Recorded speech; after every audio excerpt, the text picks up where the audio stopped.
I'm Tom Burr, and we're in my space in Torrington, Connecticut, that I'm calling the Torrington Project. So this is a building that I drove by quite a lot, so I knew it from the exterior, and I'd never been inside. There's sort of one very kind of discreet and unsensational entrance. That also interested me quite a lot, that there was this notion of an unfolding, because you come up a one flight of stairs, and then the space just sort of unfolds in front of you. To me, it's a kind of spatial dynamic that was quite active in the 80s and 90s in New York relative to club spaces, certain kinds of restaurants, certain kinds of pleasure spaces that had to do with being somewhat hidden, somewhat difficult to find. That was part of the pleasure and the desire to go there. And then they would unfold inside, and this space has that dynamic.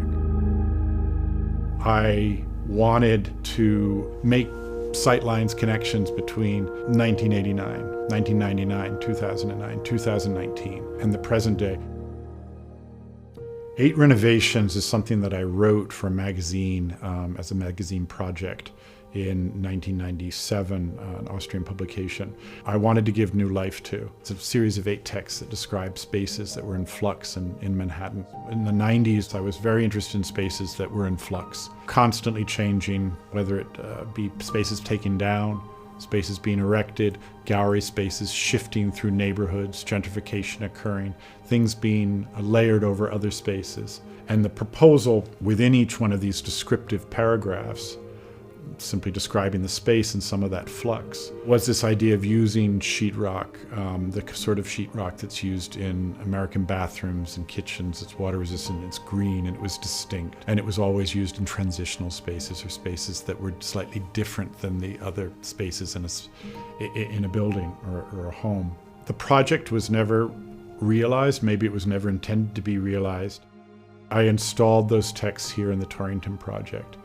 And working with Christine for Frieze in New York, we decided to take the 8 renovations and make a poster of each one using the green sheetrock color. So we're installing the 8 renovations as a poster, doing a sort of guerrilla advertising campaign in Manhattan at sites that are allowed now. This used to be sort of a free-for-all, and so these will be posters that then will get repeated in advertising fashion that have this color green that the sheetrock has, so they'll be easily identifiable from a distance and sort of take on a sort of monochromatic form. The only one that's different is the Ninth Renovation, which is the one at the Shed, which will be printed on actual sheetrock.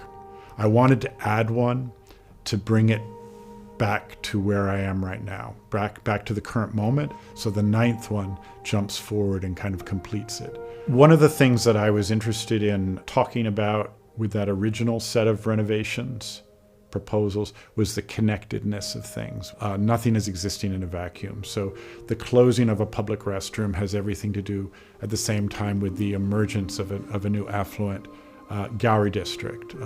That these things are all interconnected in terms of how publics use spaces. I think historically, my work has always been sort of about the dynamic between the public and the private.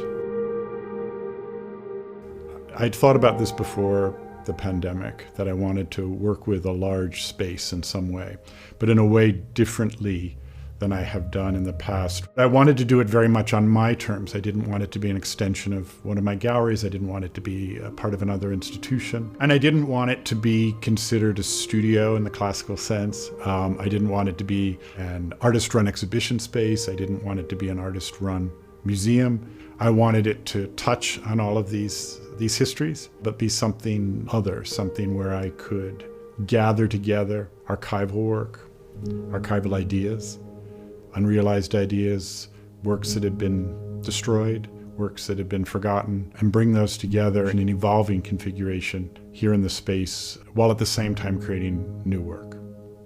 These large works over here were a work called Container 123 that were first exhibited, or only exhibited, in Berlin in 2000, 2001.